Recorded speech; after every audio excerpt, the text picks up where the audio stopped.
आज की इस वीडियो में साथियों मैं आपको सारी चीजें कंप्लीट करवाने वाला हूँ धीरे धीरे। सबसे पहले साथियों हम लोग साइंस को देखेंगे। जैसे आपके एग्जाम में इस बार 25 क्वेश्चंस आएंगे साइंस के, तो साइंस के क्वेश्चंस होंगे 25 सवाल। इसमें से चेक कीजिएगा कि कितने सवाल आपके बिल्कुल सही जाएंगे। उसके बाद साथियों हम लोग देखेंगे 20 सवाल साथियों करंट अफेयर के। उसके बाद साथियों 15 कॉन्सेप्ट मैंने लिए हैं रीजनिंग के और लगभग 10 सवाल साथियों मैंने लिए हैं मैथ्स के। तो अगर आप वाकई में इस पेपर को क्रैक करना चाहते हैं तो आज की इस वीडियो में आपका साथियों स्वागत है। एक एक करके सवालों को हम लोग साथियों उड़ाएंगे और मैं आपको यकीन दिलाता हूं कि आपके पेपर में यहाँ से लगभग लगभग 50% सवाल आपको देखने को मिल सकते हैं। तो साथियों तैयार हो जाइए। पहला सवाल आपकी स्क्रीन पर है, कह रहे कि प्रकाश की चाल सर्वाधिक होती है। प्रकाश की चाल सबसे ज्यादा साथियों किसमें होती है बताइए। प्रकाश की चाल जल में, कांच में, कांच में तो साथियों नहीं, हीरे में, नाइलॉन। मैं कहूंगा यहाँ पर आपका ऑप्शन जो सही होगा वो साथियों जल हो जाएगा। आंसर आपका ऑप्शन नंबर ए जाएगा।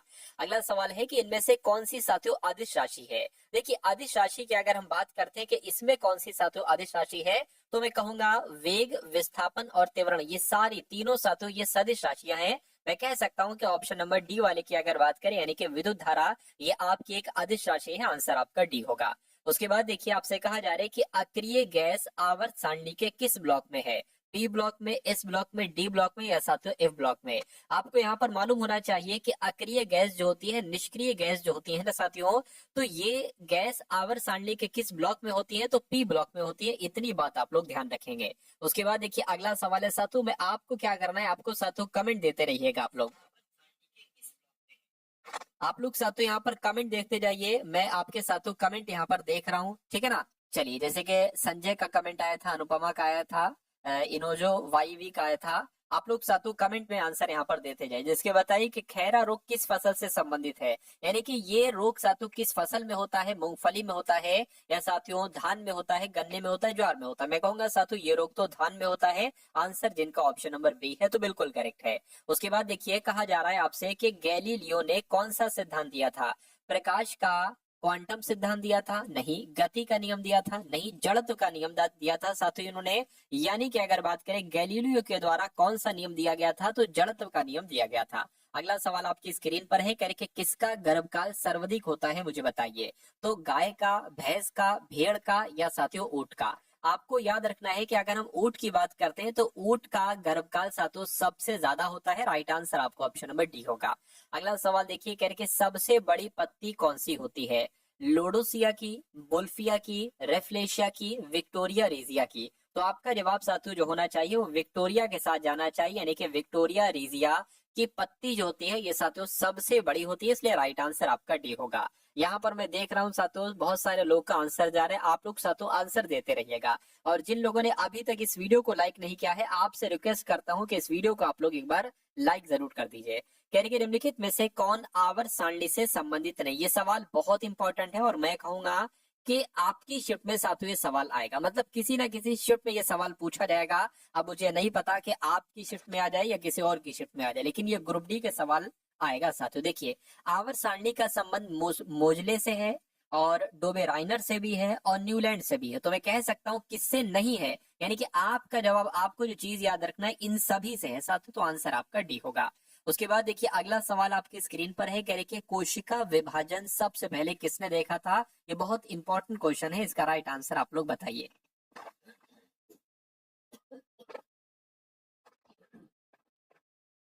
चलिए तो देखिए अगर बात करते हैं साथियों विरचाओ की, तो आपको ये ध्यान रखना है कि विरचाओ साहब ने ही कोशिका विभाजन सबसे पहले देखा था। आंसर आपका डी होगा। कह रहे हैं कि सार्कोलॉजी किसका अध्ययन कहलाया जाता है। सार्कोलॉजी, सार्कोलॉजी की साथियों जब हम लोग यहाँ पर बात करते हैं कि किसके अंतर्गत आता है, ये पेशियों के अध्ययन के अंतर्गत आता है। आंसर आपका साथियों जो जाएगा वो किस ऑप्शन के साथ जाना चाहिए, वो ऑप्शन नंबर ए के साथ जाना चाहिए। अगला सवाल देखिए, कह रही कि इनमें से कौन वायरस जनित रोग है, यानी कि इन चारों में से कौन सा रोग वायरस की वजह से होता है। ये बात आपसे पूछी जा रही, विषाणु की वजह से होता है।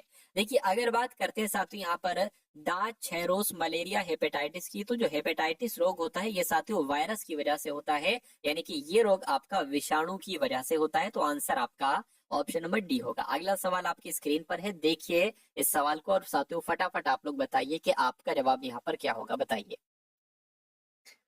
चलिए आपसे यहाँ पर सातों कहा जा रहा है कि एंटीजन की खोज किस वैज्ञानिक के द्वारा की गई थी, तो मैं कह सकता हूँ लैंडस्टीनर की। जब हम बात करते हैं तो लैंडस्टीनर के द्वारा ही एंटीजन की खोज की गई थी। ये सवाल भी अच्छा है।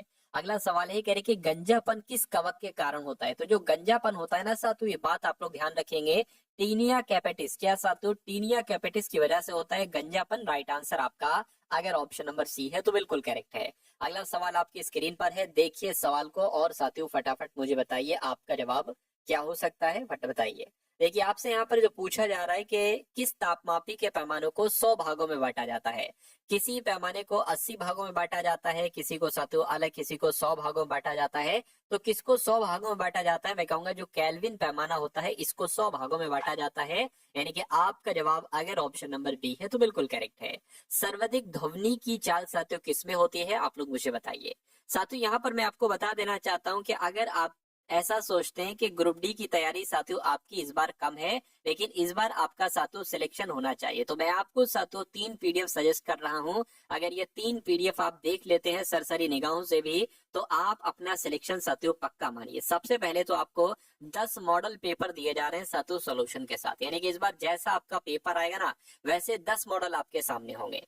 पहली पीडीएफ। दूसरी पीडीएफ में आपको दिया जा रहा है साथियों प्रीवियस ईयर पेपर, यानी कि जो भी ग्रुप डी के पेपर हो चुके हैं उन पेपर के साथियों सॉल्यूशन आपको दिए जाएंगे। ये समझ लीजिएगा साथियों, ये सॉल्यूशन आपके लिए रामबाण इलाज है। और इस बार 20 नंबर की ग्रुप डी में साथियों करंट अफेयर पूछी जाएगी। तो करंट अफेयर की आपको साथियों लगभग मैं कहूंगा कुछ ऐसे क्वेश्चंस दिए जाएंगे 2025 के, जिसमें से लगभग बहुत सारे सवाल आप लोग देखेंगे। तो और ये पीडीएफ मैं कहूंगा साथियों, इसमें रीजनिंग का क्वेश्चन उसके नीचे उसका सॉल्यूशन होगा, और मैथ्स के क्वेश्चन का भी सॉल्यूशन उसके नीचे होगा, जीएस का भी, और जो साइंस होगी हर क्वेश्चन के नीचे उसका आंसर होगा, और उससे रिलेटिव जो 2-4 क्वेश्चन बनते हैं वो भी साथियों वहां पर मेंशन किए गए हैं। तो ये पीडीएफ आपको सिर्फ और सिर्फ 45 रुपीज में दी जा रही है। डिस्क्रिप्शन में लिंक है, वहां से जाकर इस पीडीएफ को ले लीजिएगा।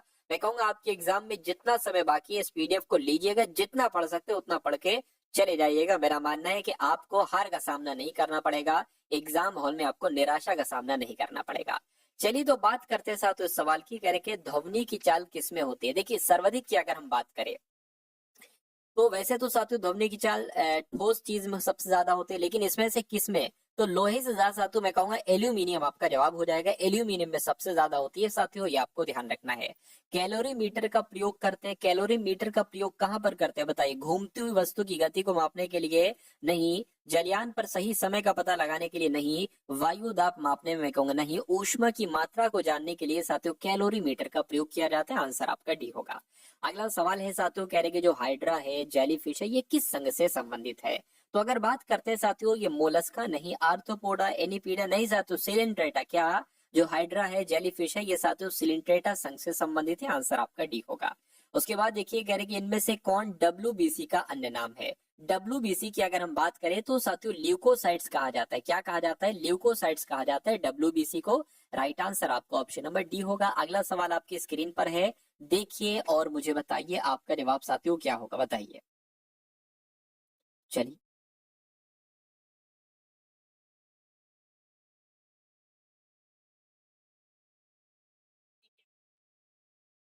कह रहे हैं कि साथियों इनमें से कौन केवल पुरुषों में पाया जाता है। पुरुषों में साथियों कौन सा हार्मोन पाया जाता है मुझे बताइए? Oestrogen, progesterone, testosterone. टेस्टोस्टेरोन की अगर बात करें तो ये साथियों केवल पुरुषों में पाया जाता है, ये महिलाओं में नहीं पाया जाता है। अगला देखिए कह रहे कि क्विक सिल्वर के नाम से भी जाना जाता है। तो किसको क्विक सिल्वर के नाम से जाना जाता है? मैं कहूंगा साथियों पारे की अगर हम बात करते हैं तो पारे को साथियों क्विक सिल्वर के नाम से भी जाना जाता है। ये भी बहुत इंपॉर्टेंट क्वेश्चन है।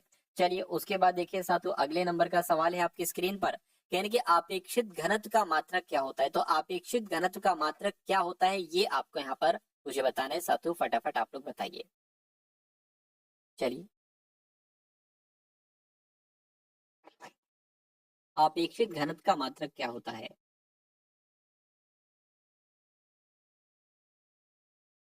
देखिए अपेक्षित घनत्व का कोई मात्रक ही नहीं होता, इसलिए आंसर आपका जो जाना चाहिए वो ऑप्शन नंबर डी के साथ जाना चाहिए। उसके बाद देखिए अगला सवाल है, कह रहे कि पृथ्वी की सतह से ऊपर या नीचे जाने पर जी का मान जो होता है साथियों बढ़ता है, घटता है, शून्य हो जाता है। साथियों मुझे बताइए क्या होता है, फटाफट आपको बताना। देखिए ऊपर जाओगे या नीचे जाओगे तो साथियों जी का मान जो है ना वो घटेगा। तो जिनका भी आंसर ऑप्शन नंबर बी के साथ है, मैं कहूंगा आपका आंसर यहाँ पर बिल्कुल सही हो जाएगा। उसके बाद देखिए HCG टेस्ट किया जाता है, एक टेस्ट होता है साथियों HCG, ये किस लिए होता है साथियों मुझे बताइए। ये डायबिटीज का पता लगाने के लिए होता है? नहीं। महिलाओं में सर्वाइकल कैंसर का पता लगाने के लिए नहीं। ट्यूमर व कैंसर का पता लगाने के लिए नहीं साथियों। गर्भावस्था का पता लगाने के लिए HCG का इस्तेमाल किया जाता है इस टेस्ट का। तो आंसर जिनका भी ऑप्शन नंबर डी के साथ है, मैं कहूंगा आंसर आपका बिल्कुल करेक्ट है। उसके बाद देखिए अगला सवाल आपकी स्क्रीन पर है, आपसे कहा जा रहा है कि मधुमक्खी की आंखों की संख्या कितनी होती है, मुझे बताइए। मधुमक्खी के पास साथियों कितनी आंखें होती हैं, बस इतनी सी बात आपसे पूछी जा रही, फटाफट आप लोग बताइए। देखिए रश्मि है, पुष्पेंद्र है, आर्मी है ना, आप सभी लोग साथियों कमेंट कर रहे हैं, मनीषा है। चलिए तो कमेंट आप लोग साथियों यहाँ पर करते जाइए, क्या क्या आपका यहाँ पर जवाब हो सकता है। मधुमक्खी की आंखों की अगर बात करें तो 5 होती है साथियों मधुमक्खी की आंखें। उसके बाद देखिए किस तत्व को रसायन विज्ञान में आवारा तत्व की संज्ञा दी गई है, यानी कि आवारा तत्व साथियों किसको कहा जाता है, ये आपसे पूछा जा रहा है, मुझे बताइए। क्या कार्बन को कहते हैं साथियों, या ऑक्सीजन को कहते हैं, या साथियों नाइट्रोजन को कहते हैं, या हाइड्रोजन को कहते हैं। तो अगर आपने सोचा है यहाँ पर हाइड्रोजन का नाम, तो आपका जवाब बिल्कुल करेक्ट हो जाएगा। उसके बाद देखिए कह रहे कि हाल ही में कॉमनवेल्थ गेम्स 2030 की मेजबानी अधिकार किसे मिला है। तो साथियों किसे मिला है ये आपको यहाँ पर फटाफट साथियों बताना है, मुझे बताइए। मैं कहूंगा साथियों अब आपके सवाल जो यहाँ पर स्टार्ट हो चुके हैं वो करंट अफेयर के सवाल स्टार्ट हो चुके हैं, क्योंकि आपको साथियों मालूम होना चाहिए कि करंट अफेयर जो पूछी जाएगी वो 2025 की पूछी जाएगी। और मैंने 20 सवाल जो लिए हैं वो पूरी 2025 के टॉप लेवल के साथियों क्वेश्चंस लिए हैं, इसलिए आप इस वीडियो को देखते रहिएगा। इन सवालों को अगर आप तैयार कर लेते हैं तो मेरा मानना है पेपर आपका क्रैक हो जाएगा। कह रहे कि कॉमनवेल्थ गेम्स 2030 की मेजबानी का अधिकार किसको मिला है, अहमदाबाद को मिला है। अहमदाबाद इसकी मेजबानी करेगा 2030 में कॉमनवेल्थ गेम्स की। उसके बाद देखिए एयरटेल ने भारत में क्लाउड सेवाओं को बढ़ावा देने के लिए किसके साथ समझौता किया है। तो किसके साथ समझौता किया है साथियों, इंटरनेशनल बिजनेस मशीन यानी कि IBM के साथ समझौता किया है, आंसर आपका सी होगा। अगला देखिए किस राज्य सरकार ने UCC, क्या साथी UCC के तहत विवाह पंजीकरण नियमों को आसान बनाया है। तो इसमें से साथियों आपका जवाब जो जाएगा वो किस ऑप्शन के साथ जाएगा, मैं कहूंगा ऑप्शन नंबर डी यानी कि उत्तराखंड के साथ साथियों आपका यहाँ पर जवाब जाएगा, ठीक है ना। चलिए चलिए उसके बाद देखिए साथियों नेक्स्ट नंबर का सवाल है, इसको हिंदी में कह सकते हैं क्या, समान नागरिक संहिता इसको कहा जा सकता है। कह रहे कि हेनले पासपोर्ट इंडेक्स 2025 में कौन शीर्ष पर रहा है। तो कौन सा देश शीर्ष पर रहा है, मैं कहूंगा सिंगापुर शीर्ष पर रहा है हेनले पासपोर्ट इंडेक्स 2025 में। उसके बाद देखिए अगला सवाल है 2 दिवसीय आसियान फिल्म महोत्सव कहाँ शुरू हुआ है, मुझे बताइए। अभी साथियों रीजनिंग और मैथ्स के क्वेश्चन स्टार्ट होने वाले हैं, बस चंद सवाल साथियों ये बाकी हैं। और मैं कहूंगा रीजनिंग और मैथ्स में देखिए रीजनिंग में आपका एक सवाल भी गलत नहीं होना चाहिए, अगर आप चाहते हैं कि वाकई में आपको सिलेक्शन लेना है। पहले इन सवालों को देखिए, मैं कहूंगा आपके सवाल का जवाब जो जाएगा वो चेन्नई हो जाएगा। 2 दिवसीय आसियान फिल्म महोत्सव कहाँ हुआ है, चेन्नई में हुआ है। DNA जनगणना रिपोर्ट के अनुसार भारत में जंगली हाथियों की संख्या कितने प्रतिशत घटी है। तो साथियों 25% घट गई है। कितने प्रतिशत घटी है, 25% घटी है। उसके बाद देखिए कौन संयुक्त राष्ट्र मानव अधिकार परिषद में 7वीं बार निर्विरोध निर्वाचित हुआ है। तो मैं कहूंगा किसकी बात चल रही है साथियों, अपने भारत देश की बात चल रही है। संयुक्त राष्ट्र मानव अधिकार परिषद में 7वीं बार निर्विरोध निर्वाचित हुआ है अपना देश भारत। कह के सितंबर 2025 के लिए ICC players of the month चुना गया है। तो किसको चुना गया है आपसे पूछा जा रहा है। देखिए अभिषेक शर्मा को चुना गया है और स्मृति मंधाना को चुना गया है। तो आंसर आपका जो जाएगा वो साथियों ऑप्शन नंबर सी के साथ जाएगा, ठीक है ना। सर मैं असम स्टेट से हूँ, मेरा SSC GD का स्कोर 110 है। मेडिकल भी फिट हो गया, मैं ग्रुप डी का एग्जाम नहीं देगा सर। दे दीजिएगा, अगर आप दे सकते एग्जाम वगैरह दे दीजिएगा, है ना। अगर आपका फिर उसमें सिलेक्शन हो जाए, मतलब जो जॉब आपको पसंद हो वो फिर जॉब आप कीजिएगा, या SSC GD के पसंद तो SSC GD का ही कर लीजिएगा, ठीक है। चलिए अच्छी बात है। अंतरराष्ट्रीय फुटबॉल में शीर्ष असिस्ट देने वाले खिलाड़ी साथियों कौन बने। तो कौन बने हैं आपको नाम ध्यान रखना है इनका, लियोनल मेसी इनका नाम है और ये अंतरराष्ट्रीय फुटबॉल में शीर्ष असिस्ट देने वाले खिलाड़ी बन चुके हैं। उसके बाद देखिए अगला सवाल साथियों आपके स्क्रीन पर है, कह रहे कि जारी वैश्विक भूख सूचकांक 2025 में भारत स्थान पर रहा, यानी कि कौन से स्थान पर रहा है ये आपको बताना है। मैं कहूंगा भारत जो है ना ये 102वें स्थान पर रहा है वैश्विक भूख सूचकांक 2025 में।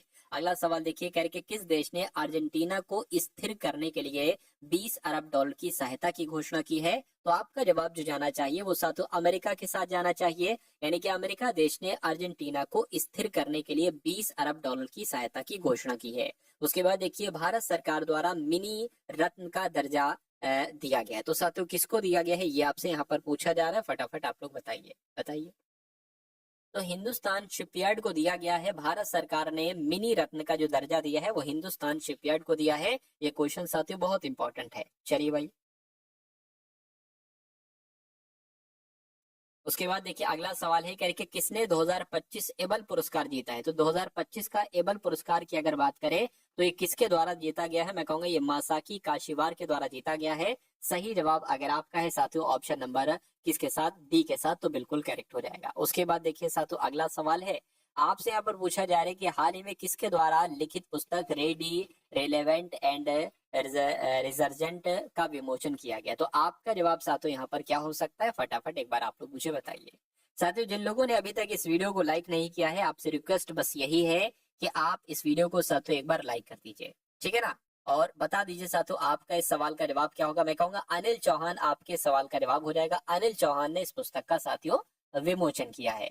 उसके बाद देखिए साथियों अगले नंबर का सवाल आपकी स्क्रीन पर है, कह रहे कि कहाँ 11वीं एशियाई, क्या साथियों 11वीं एशियाई एक्वेटिक्स चैंपियनशिप संपन्न हुई है? तो कहाँ साथियों संपन्न हुई है ये आपको यहाँ पर बताना है। चलिए,